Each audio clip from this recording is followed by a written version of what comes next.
신경에 의한 조절 두 번째 수업 한번 해보도록 하겠습니다. 이번 시간에 할 내용 역시 여러분들 생원에서 자극의 전도 과정 있죠. 휴지 전이, 활동 전이 발생했던 거. 요거랑 연관성이 많은 부분인데 우리 생원에서 배웠던 것보다 훨씬 더 자세하게 배우게 될 거예요. 그래서 그런 것들 좀 염두에 두면서 한번 수업을 들어보도록 하겠습니다. 자, 먼저 휴지막 전이, 휴지 전이라고 하죠. 휴지 전이란 세포막의 나트륨 칼륨 펌프가 계속 ATP를 소모하며 작동해서 나트륨과 칼륨 이온의 농도 구배가 유지가 될 때 측정할 수 있는 전위를 휴지 전위라고 합니다. 일반적으로 휴지막 전위는 마이너스 70mV로 우리가 알고 있어요. 여기 그림을 한번 보면은 여기 있는 요거 있죠. 얘가 나트륨 칼륨 펌프고 나트륨 이온 3개를 바깥으로 퍼내면서 칼륨 이온 2개를 뉴런 안쪽으로 들여보내게 된다. 이 과정에서 ATP를 사용하게 되고요. 이때 이 나트륨 칼륨 펌프에 의해서 이온의 불균등 분포가 유지가 되고 있습니다. 그리고 또 다른 한쪽에는 여기 얘네들은 통로들이죠. 칼륨 통로랑 나트륨 통로인데 얘네들은 확산에 의해서 이온이 이동하기 때문에 많은 데서 작은 데로 고농도에서 저농도로 이온을 이동시키게 됩니다. 그래서 칼륨 같은 경우는 항상 안쪽이 많기 때문에 안에서 바깥으로 이동이 되고 나트륨은 항상 밖이 많기 때문에 나트륨 이온은 밖에서 안으로 이렇게 들어오게 된다. 그래서 막투가도 차이가 생기게 되고 이온 교환이 계속해서 발생할 수 있게 합니다.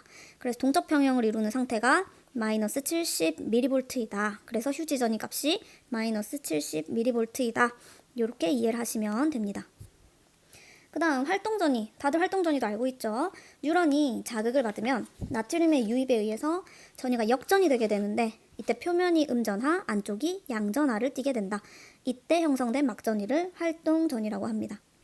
활동전위의 발생 이유는 나트륨 이온에 대한 축삭의 투과성이 갑자기 증가하기 때문에 일어나게 되고 나트륨 이온이 세포 안으로 쏟아져서 들어가면은 막전위가 당연히 증가하게 되겠죠. 플러스 값으로 증가하게 되어서 막이 탈분극 상태가 될 수 있다. 그 다음 활동전위 발생 부위 있죠. 요거를 좀 잘 기억해 주세요. 전압 의존적 나트륨 채널. 요게 바로 이제 여러분들이 알고 있는 나트륨 통로라고 생각을 하면 돼요. 얘는 개폐성 채널입니다. 열리고 닫힌다는 뜻이죠. 이 개폐성 전압 의존적 나트륨 채널의 밀도가 가장 높은 축삭 둔덕에서 저번 시간에 우리 축삭 둔덕 가볍게 언급만 하고 넘어갔는데 뉴런 보면은 축삭이 시작되기 직전에 축삭 둔덕이라는 곳이 있어요. 바로 이 부위에 나트륨 채널의 밀도가 가장 높습니다. 이 말인 즉슨 엄청나게 민감한 반응이 가능하다는 거겠죠.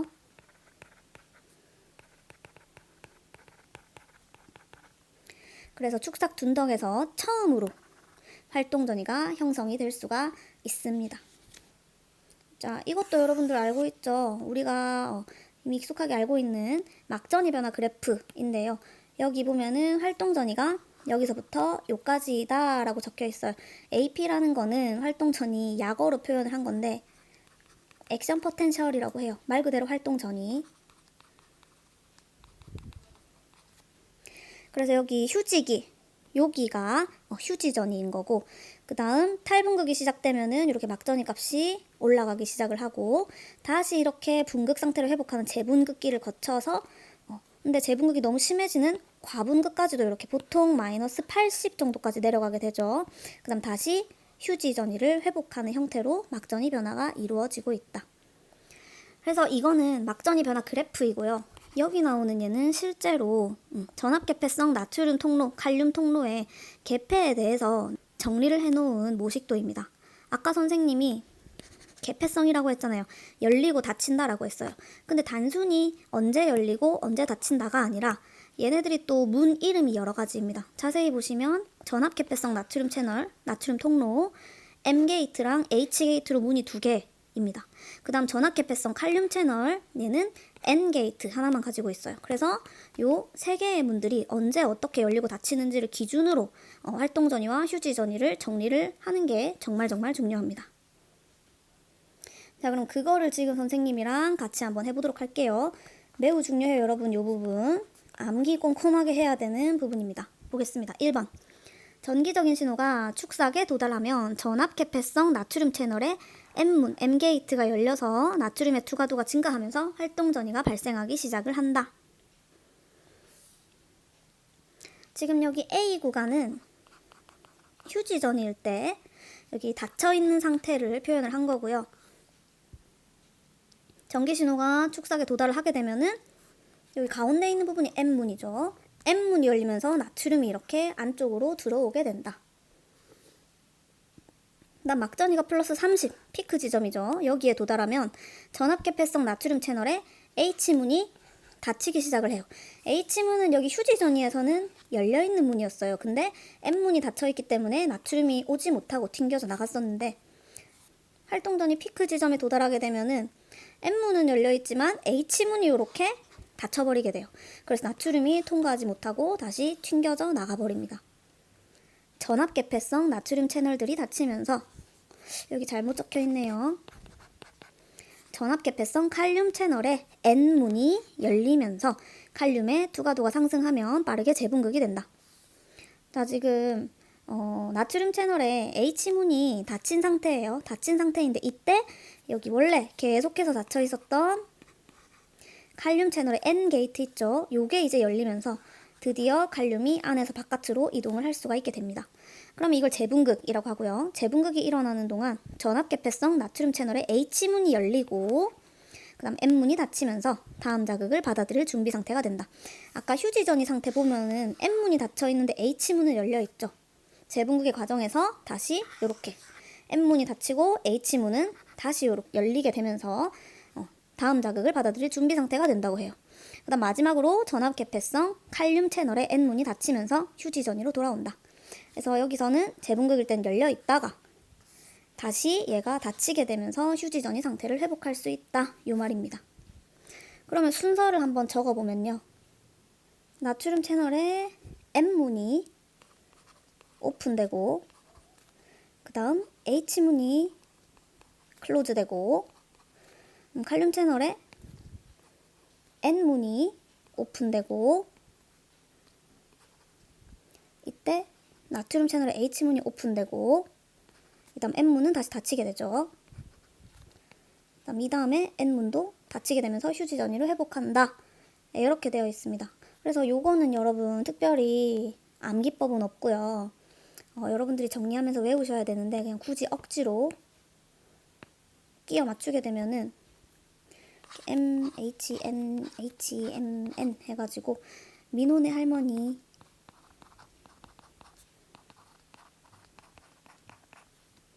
민호네 할머니 이렇게 게이트의 이름 정도는 암기가 가능할 것 같아요. 근데 열리고 닫히고 하는 것들은 여러분들이 꼼꼼하게 암기를 해주셔야 됩니다.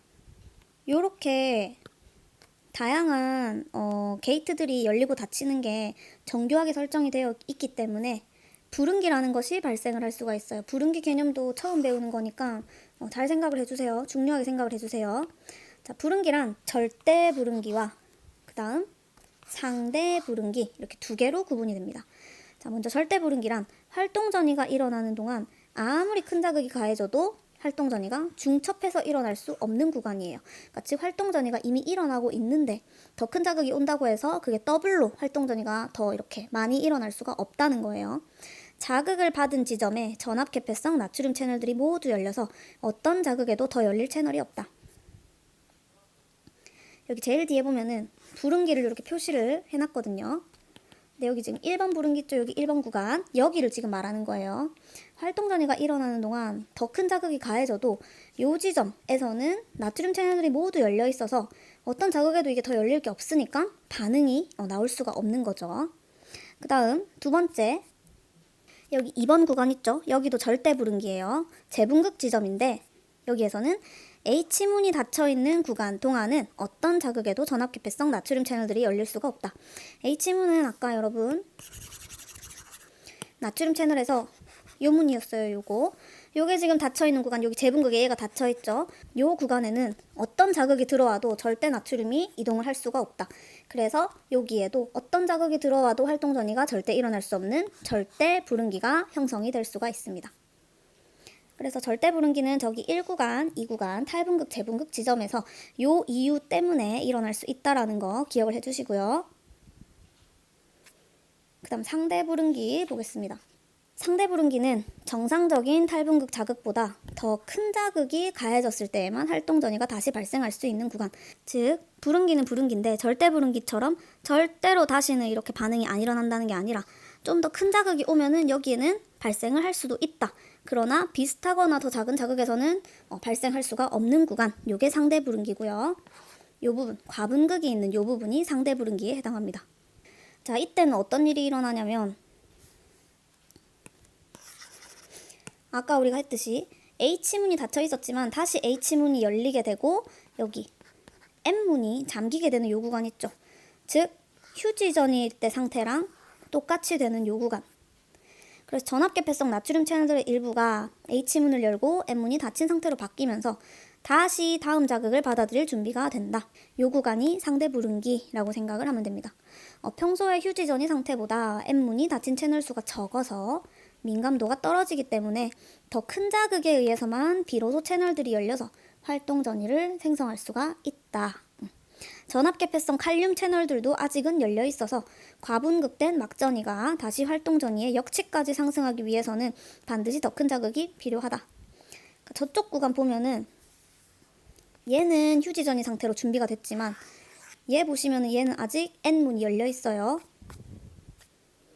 그래서 실제로 휴지전이보다 더 낮은 마이너스 80mV의 막전이를 형성하게 되잖아요.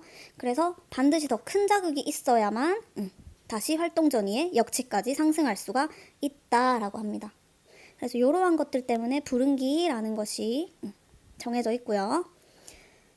절대 부릉기랑 상대 부릉기의 개념, 그 다음에 나트륨 칼륨 채널의 M문과 H문과 N문 열리고 닫힌 기준으로 이해를 반드시 하고 암기를 꼼꼼하게 하는 게 중요합니다.